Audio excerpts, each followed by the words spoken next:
how to save a gig on Fiverr and where to find it after you save it. Hello guys, in today's video I'm gonna show you how to save a gig on Fiverr and where to find it. So the first thing we do is we go to Fiverr. Now let's say I loved this gig. Now you click on the heart, yes, like this, click and put it here. Let's say I love this one too. Now I saved those 3 gigs. Now where I can find them?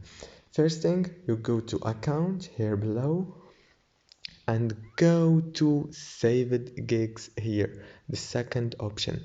Click on it and click on this file. Now here is your saved gigs, the 3 saved gigs. Thank you for watching this video. I hope it was helpful and don't forget to like.